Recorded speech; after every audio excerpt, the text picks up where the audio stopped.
Good morning दोस्तों। आप सबका स्वागत है आपके YouTube channel school of education में। इसके पहले हम लोग समावेशी शिक्षा से संबंधित 2 वीडियो आप लोग देख चुके होंगे। समावेशी शिक्षा प्रथम एवं द्वितीय। समावेशी शिक्षा प्रथम में हम लोग बात किए थे क्या है समावेशी शिक्षा, क्या होता है। इसके बाद हमने विशिष्ट बालकों के अंतर्गत उनके प्रकार को जाना। आज इस वीडियो में हम लोग चर्चा करेंगे जो मानसिक दृष्टि से या बौद्धिक दृष्टि से भिन्न क्षमता वाले बालक हैं उनके विषय में। हमने बताया था कि 2 तरह के बालक जो बौद्धिक दृष्टि से या मानसिक दृष्टि से भिन्न होते हैं या विशिष्ट होते हैं। पहले को हमने कहा था कि वो बालक जो प्रतिभाशाली होते हैं, और दूसरा कैटेगरी हमने बताया था मंद बुद्धि बालक। इन 2 तरह के बालकों को हम बौद्धिक रूप से भिन्न बालक के श्रेणी में रखते हैं। दोस्तों, हम आज प्रतिभाशाली या गॉड गिफ्टेड चाइल्ड के विषय में अध्ययन करेंगे। हम पहले किसे कहते हैं प्रतिभाशाली बालक, किसे कहते हैं, इसके बारे में जान लेंगे। इनकी क्या क्या विशेषताएं होती हैं, कैसे हम इनका पहचान करेंगे और किस तरह से हम इनको इनके लिए शिक्षा की व्यवस्था किस तरह से करेंगे, इससे संबंधित हम तथ्यों को जान लेंगे। दोस्तों, चलिए सबसे पहले शुरू करते हैं। किनको कहते हैं प्रतिभाशाली बालक? टर्मन के अनुसार एक मनोवैज्ञानिक थे जिनका नाम था टर्मन। टर्मन के अनुसार जिनकी बुद्धि लब्धि 140 से ऊपर होती है, याद रखिएगा दोस्तों, जिनकी बुद्धि लब्धि 140 से ऊपर की होती है, ऐसे बालकों को हम प्रतिभाशाली बालक के श्रेणी में रखते हैं, या ऐसे बालकों को प्रतिभाशाली बालक या गॉड गिफ्टेड चाइल्ड कहते हैं। एक और मनोवैज्ञानिक है जिनका नाम है बेंटले। बेंटले के अनुसार जिनकी आईक्यू 110 या इससे ऊपर की होती है, उनको हम प्रतिभाशाली बालक कहते हैं। एक और मनोवैज्ञानिक का नाम आता है हैक। हैक के अनुसार जिनकी आईक्यू 1 से 125 से ऊपर होती है, ऐसे बालकों को हम प्रतिभाशाली बालक के श्रेणी में रखते हैं।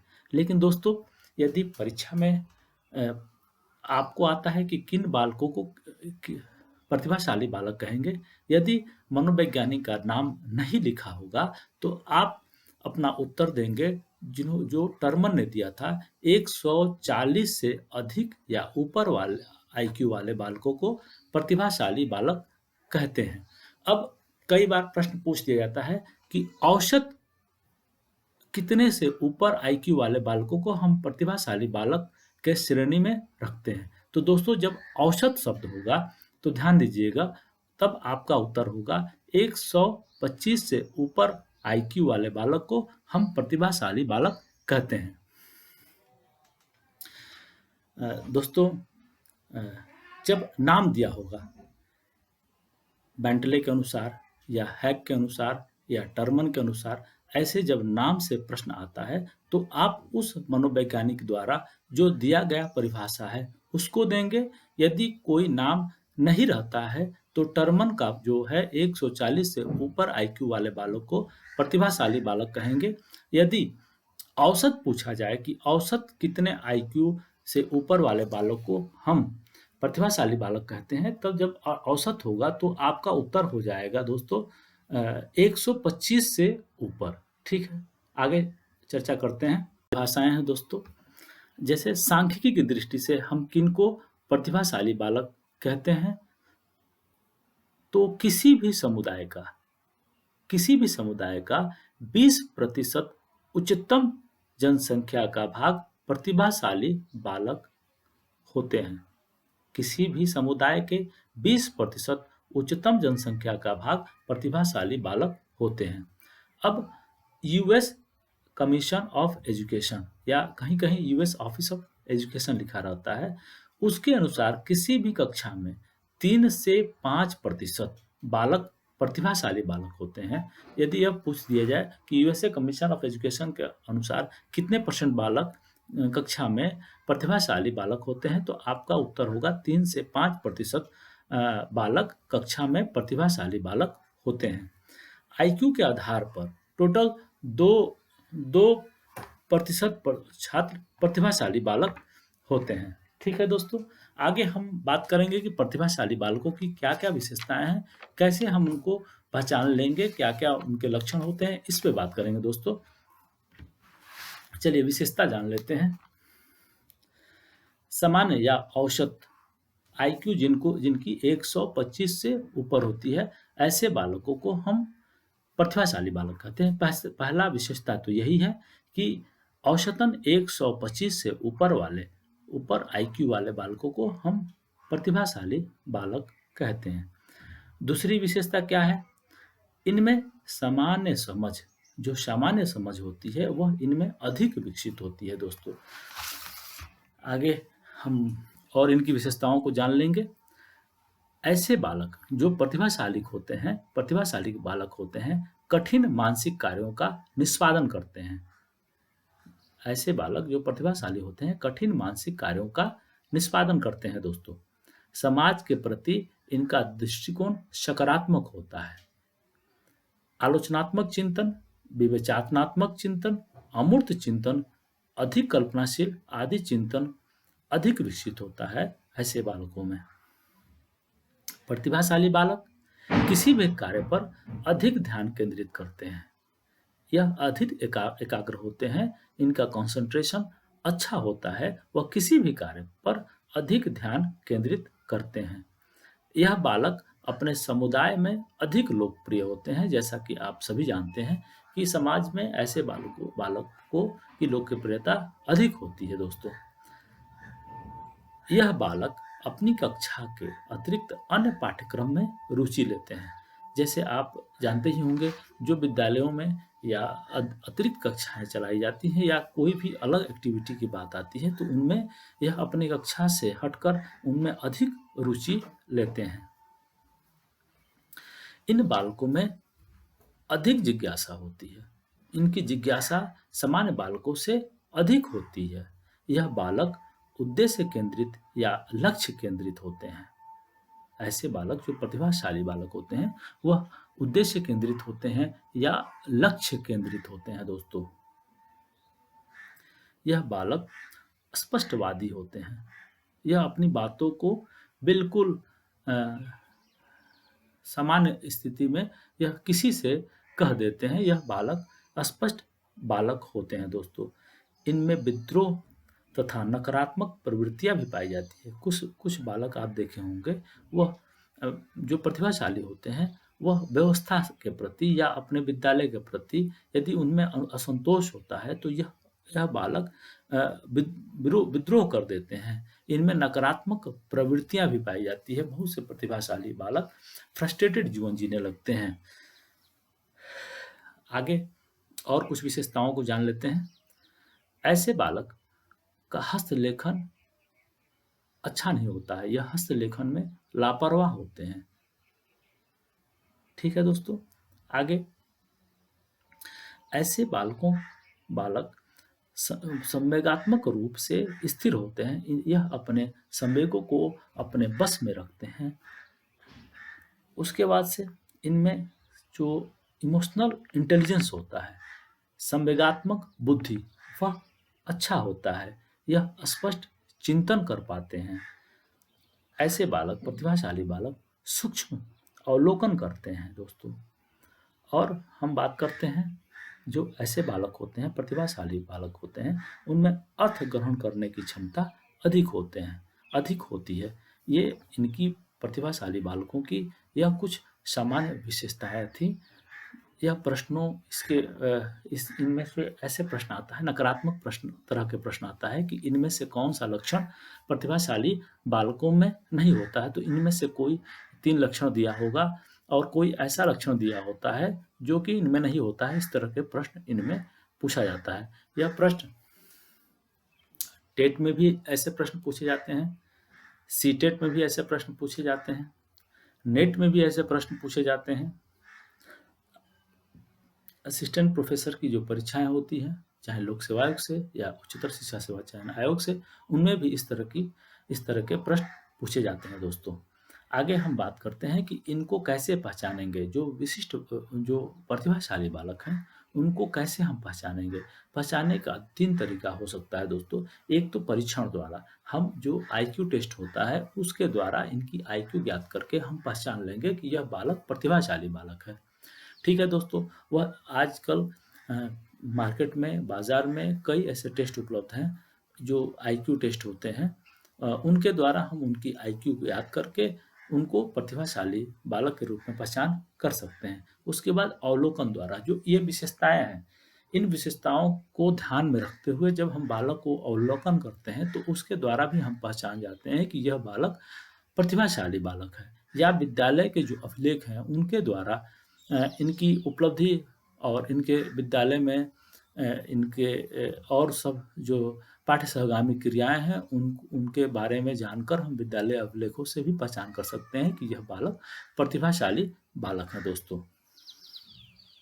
अब हम बात करेंगे कि प्रतिभाशाली बालकों के लिए किस प्रकार की शिक्षा की व्यवस्था की जानी चाहिए। दोस्तों, प्रतिभाशाली बालक प्रतिभाशाली बालकों की शिक्षा के लिए विशिष्ट विद्यालयों की स्थापना की गई है। जैसे भारतवर्ष में नवोदय विद्यालय इसी तरह का विद्यालय है। प्रतिभाशाली बालकों के अध्ययन के लिए ही बने हैं ऐसे विद्यालय। और इनको प्रतिभाशाली बालकों को के अधिगम के लिए विशिष्ट कक्षाओं का भी विद्यालयों में आयोजन किया जाना चाहिए, क्योंकि इनके लिए पाठ्यक्रम बहुत पर्याप्त नहीं होता। वह अपने ऊर्जा का सही उपयोग कर सके, इसलिए इनके लिए अतिरिक्त कक्षाओं का भी आयोजन किया जाना चाहिए। एक और तरीका अपनाकर प्रतिभाशाली बालकों को हम शिक्षा दे सकते हैं, जिसे कहते हैं त्वरण उपागम। दोस्तों, त्वरण उपागम द्वारा कक्षा में पदोन्नति या अतिरिक्त पाठ्यक्रम पूरा कराकर भी इनको हम शिक्षा दे सकते हैं। एक ही वर्ष में दो कक्षा पढ़ाकर, जिसे त्वरण उपागम कहते हैं, 6 महीने तक एक कक्षा में, फिर उसको पदोन्नत देकर उच्च कक्षा में उनको नामांकित करके भी हम इन्हें ऐसे बच्चों का शिक्षा की व्यवस्था कर सकते हैं। इस उपागम को त्वरण उपागम कहते हैं दोस्तों। ऐसे बालकों को विद्यालय में जल्द प्रवेश देना चाहिए। जो प्रतिभाशाली बालक हैं उन्हें पहचान करके विद्यालयों में ऐसे बालकों को बहुत जल्द अल्प आयु में ही प्रवेश दे देना चाहिए। इनको एक से अधिक पाठ्यक्रम की शिक्षा दे जानी चाहिए। ऐसे बालकों को शिक्षा के लिए तकनीकी का प्रयोग करना चाहिए। पुस्तकालयों का उचित प्रबंध होना चाहिए और उचित, जिससे कि यह पुस्तकालयों का सदुपयोग कर सकें, क्योंकि इनके लिए जो कक्षा की पाठ्यक्रम होती है वह बहुत कम होती है। उनके पास पर्याप्त समय होता है, तो पुस्तकालय की अच्छी व्यवस्था होने से वह पुस्तकालयों में जाकर समय का और अपने ऊर्जा का सदुपयोग कर सकते हैं। ऐसे बालकों के लिए संवर्धन कार्यक्रम भी चलाने जाने चाहिए, जैसे सेमिनार, डिबेट, इस तरह के विद्यालयों में कार्यक्रमों का आयोजन किया जाना चाहिए, जिससे कि यह विद्यालय अपने ऊर्जा का पूर्ण सदुपयोग कर सकें। शैक्षिक भ्रमण की भी व्यवस्था ऐसे बालकों को की जानी चाहिए, जिससे नई नई चीज़ों को सीख सकें दोस्तों। अब इसके बाद एक और, जो मानसिक दृष्टि से या बौद्धिक दृष्टि से जो भिन्न बालक हैं, मंद बुद्धि के बालक, उनके विषय में हम भी अब अध्ययन कर लेंगे। उनके विषय में भी हम अध्ययन करेंगे कि किन बालकों को हम मंद बुद्धि के बालक के श्रेणी में रखते हैं, मंद बुद्धि के बालक के कितने प्रकार होते हैं, उनकी विशेषताएं कौन कौन सी होती हैं, उनके मंद बुद्धि होने के कारण कौन से हैं, उनका पहचान कैसे कर सकते हैं, और मंद बुद्धि बालकों को हम कैसे शिक्षा दे सकते हैं। अब हम चर्चा करते हैं दोस्तों मंद बुद्धि के बालक के संबंध में। किनको हम मंद बुद्धि के बालक कहते हैं।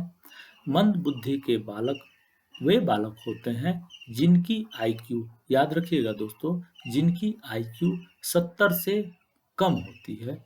कई बार यह पूछा जा चुका है। मंद बुद्धि के बालकों की आईक्यू अक्सर पूछा जाता है। उन बालकों को हम मंद बुद्धि के बालक या मेंटल रिटार्डेड चाइल्ड के अंतर्गत रखते हैं जिनकी आईक्यू 70 से कम होती है। 70 से जिनकी आईक्यू कम होती है, ऐसे बालकों को हम मंद बुद्धि के बालक कहते हैं। मंद बुद्धि के बालकों को भी हम 3 श्रेणियों में विभक्त कर सकते हैं या करते हैं। आप याद रखिएगा दोस्तों, जो मंद बुद्धि के बालक होते हैं उनको भी हम 3 श्रेणी में विभक्त कर सकते हैं। पहले को हम EMR कहते हैं, एजुकेबल मेंटल रिटार्डेड। दूसरे को TMR कहते हैं दोस्तों, ट्रेनेबल मेंटल रिटार्डेड। तीसरे को दोस्तों CMR कहते हैं, कस्टोडियल मेंटल रिटार्डेड। दोस्तों अब हम इनके अलग अलग भी कई बार प्रश्न पूछे जा चुके हैं कि किनको हम पढ़ा सकते हैं, किनको हम ट्रेनिंग दे सकते हैं, किनको हम कस्टडी में रखते हैं। इस तरह के भी प्रश्न कई बार पूछे जा चुके हैं। EMR दोस्तों, एजुकेबल मेंटल रिटार्डेड, जो शिक्षण योग्य, जिनकी शिक्षा दी जा सकती है, ऐसे बालकों को हम EMR बालक के श्रेणी में रखते हैं। जिनकी आईक्यू 50 और 70 के मध्य में होती है, वे बालक जिनकी आईक्यू 50 और 70 के मध्य में होती है, ऐसे बालकों को हम EMR, एजुकेबल मेंटल रिटार्डेड के श्रेणी में रखते हैं। ऐसे बालकों को शिक्षित कर सकते हैं, शिक्षा दे सकते हैं। यह कई बार इस प्रश्न को पूछा जा चुका है, इसलिए मैं बार बार इस प्रश्न को जोर देकर कह रहा हूं कि वे बालक जिनकी आईक्यू 50 से 70 के मध्य होती है, ऐसे बालकों को हम शिक्षित कर सकते हैं। इस तरह के मंद बुद्धि के बालकों को हम शिक्षित कर सकते हैं। जिनकी आईक्यू 25 से 50 के मध्य होती है, दोस्तों जिनकी आईक्यू 25 से 50 के मध्य होती है, उनको प्रशिक्षण दे सकते हैं। उनको किसी व्यवसाय का, किसी कौशल का प्रशिक्षण दे सकते हैं ताकि वो अपने जीवन यापन आसानी से कर पाए। तो ऐसे बालकों को TMR, ट्रेनेबल मेंटल रिटार्डेड, प्रशिक्षण योग्य मंद बुद्धि बालक, ऐसे बालकों को प्रशिक्षण योग्य मंद बुद्धि बालक, इनकी आईक्यू होती है 25 और 50 के मध्य इनकी आईक्यू होती है। दोस्तों एक तीसरा प्रकार है CMR, कस्टोडियल मेंटल रिटार्डेड। दोस्तों ऐसे बालकों को सहयोग की आवश्यकता होती है। यह अपने दैनिक जीवन की जो क्रियाएं हैं उनको भी ठीक ढंग से नहीं कर पाते हैं। दोस्तों इनको हर जगह सपोर्ट की जरूरत पड़ती है। यह बिना सपोर्ट के अपना जीवन यापन नहीं कर सकते हैं। इस तरह के बच्चों को केवल जीवन यापन कराया जा सकता है, इनको न तो ट्रेनिंग दिया जा सकता है और न ही इनको शिक्षित किया जा सकता है।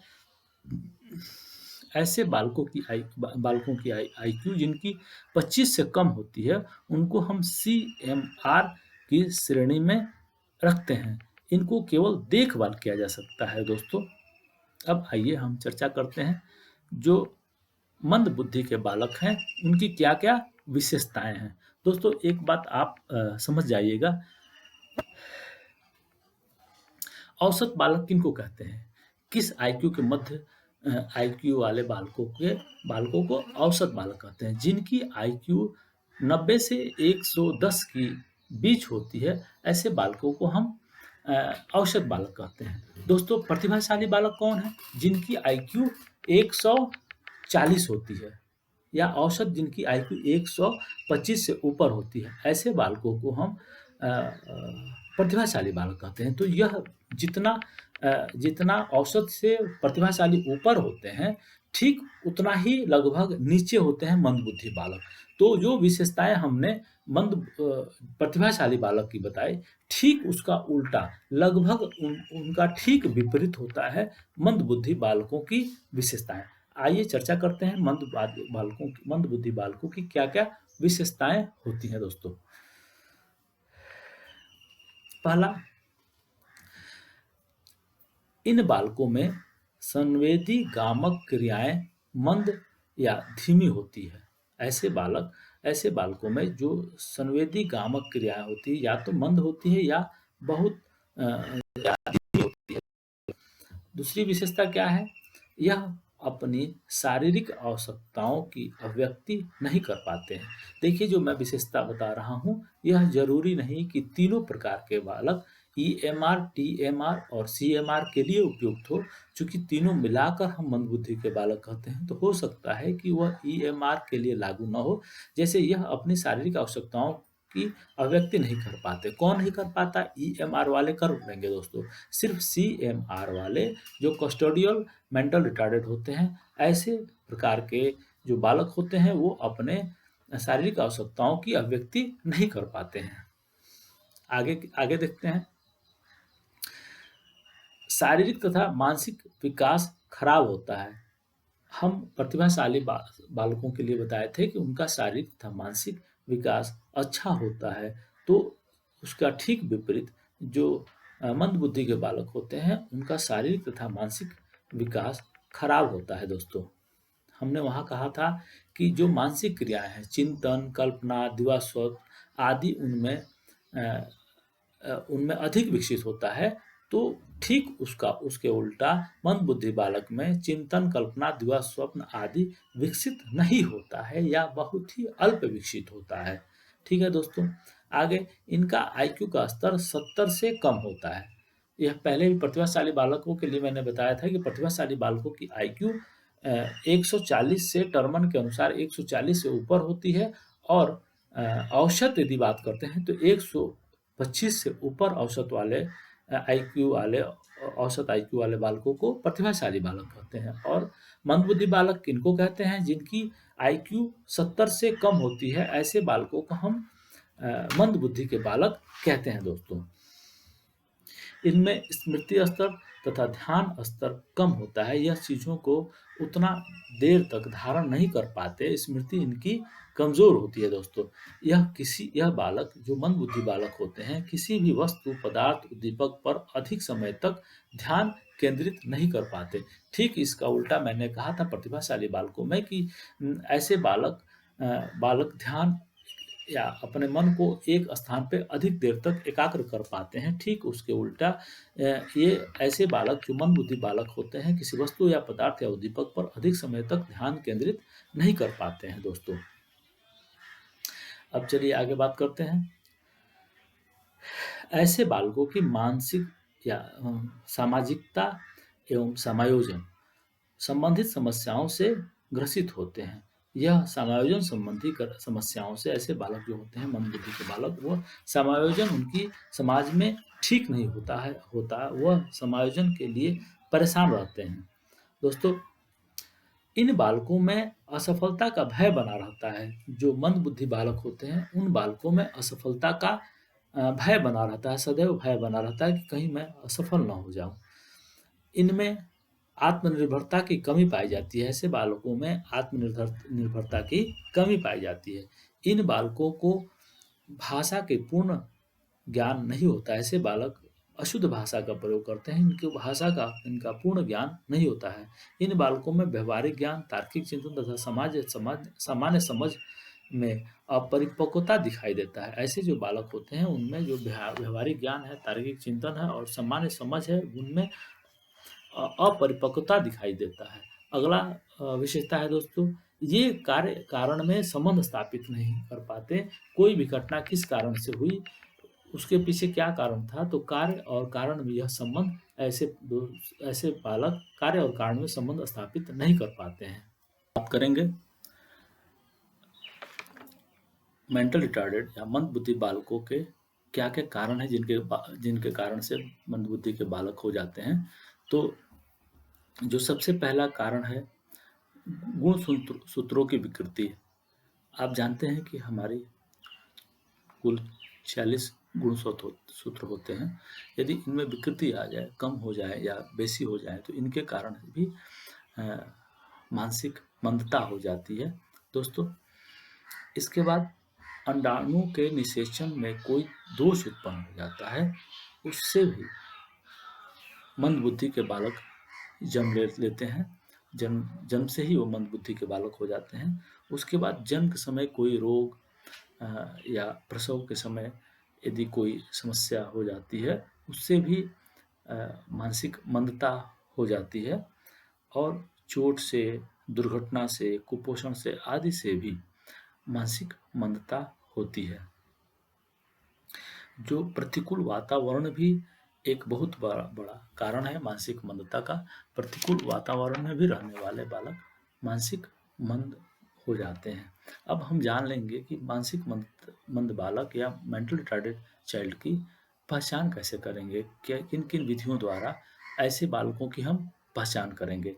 जैसा कि आप जानते हैं, सबसे पहला तो अवलोकन द्वारा, हम अवलोकन द्वारा मानसिक रूप से जो मंद बालक हैं उनकी पहचान कर सकते हैं। उसके बाद परीक्षण के द्वारा हम परीक्षण करके, जैसे पहला तो आईक्यू टेस्ट करके बुद्धि लब्धि को ज्ञात करके ही हम पता कर सकते हैं। निष्पत्ति के द्वारा, सृजनात्मकता के द्वारा, व्यक्तित्व के द्वारा, इन परीक्षणों द्वारा भी हम मानसिक मंद बुद्धि की पहचान कर सकते हैं। उसके बाद शैक्षिक अभिलेखों के आधार पर या शैक्षिक उपलब्धि के आधार पर भी हम मानसिक रूप से मंद बालकों की पहचान या मेंटल रिटार्डेड चाइल्ड की पहचान कर सकते हैं। विद्यालय अभिलेखों द्वारा, जो विद्यालय में अभिलेख उपलब्ध होते हैं उनके द्वारा भी हम मंदबुद्धि के बालकों का पहचान कर सकते हैं। फिर केस स्टडी मेथड है, जीवन इतिहास विधि जिसे कहते हैं या जीवन गाथा विधि कहते हैं, इनके द्वारा भी हम मानसिक मंद बालक को या मानसिक दृष्टि से मंद बुद्धि के बालक को पहचान हम कर सकते हैं।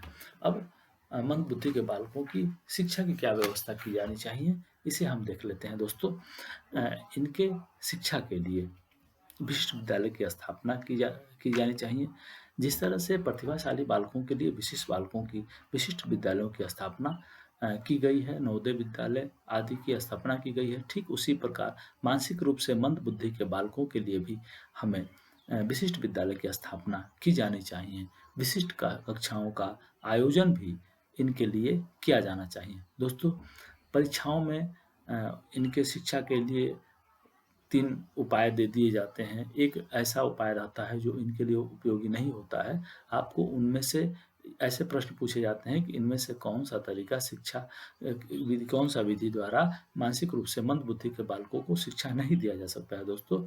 तो आप इनको भी केवल तथ्यों को याद मत रखिए, इनके विषय में एक कॉन्सेप्ट भी आपका क्लियर होना चाहिए दोस्तों। इन बालकों को पाठ्यक्रम का बार-बार दोहराव करना चाहिए, जिससे इनकी स्मृति थोड़ी-सी कम होती है। वह चीज़ों को बार-बार दोहराने से वह चीज़ों को, विषय वस्तु को याद रख सकें। इनमें संप्रेषण एवं सामाजिकता के कौशल का विकास करना चाहिए। ऐसे बालक जो मंद बुद्धि बालक होते हैं, उनको हस्तशिल्प या कौशलों की शिक्षा दी जानी चाहिए, जिससे कि अपना जीवन यापन यह खुद से कर सकें। ऐसे बालकों के लिए, मंद बुद्धि के बालकों के लिए सरल शिक्षण विधियों का प्रयोग करना चाहिए दोस्तों। इसके बाद बात करते हैं, शिक्षक को मनोविज्ञान का ज्ञान होना चाहिए। जो शिक्षक इन्हें पढ़ाते हैं मंद बुद्धि के बालकों को, उन्हें मंद बुद्धि का ज्ञान अवश्य होना चाहिए दोस्तों। शिक्षण की गति धीमी रखनी चाहिए। ऐसे बालकों को शिक्षा देते समय शिक्षण की गति धीमी रखनी चाहिए। साथ ही इनके साथ प्रेम, सहानुभूति, उचित व्यवहार अपनाना चाहिए, जिससे कि यह अवसादग्रस्त न हो सके दोस्तों, आज के वीडियो में हमने चर्चा किया प्रतिभाशाली बालकों के परिभाषा, पहचान और पहचान, विशेषता एवं शिक्षा। साथ ही हमने चर्चा किया मंद बुद्धि बालकों के परिभाषा क्या है, मंद बुद्धि बालकों के प्रकार क्या होते हैं, मंद बुद्धि बालकों के विशेषताएं कौन-कौन सी होती है, मंद बुद्धि के बालक के होने के कारण क्या हैं, मंद बुद्धि बालकों को की पहचान किस प्रकार करेंगे और मंद बुद्धि के बालकों को शिक्षा किस प्रकार दी जा सकती है दोस्तों। यदि यह वीडियो आपको पसंद आए तो इसे लाइक ज़रूर करिए और साथ में सब्सक्राइब कर लीजिए और बेल आइकन दबा लीजिए, जिससे कि मैं जब भी नया वीडियो डालूँ आपको तुरंत पता चल सके। धन्यवाद दोस्तों।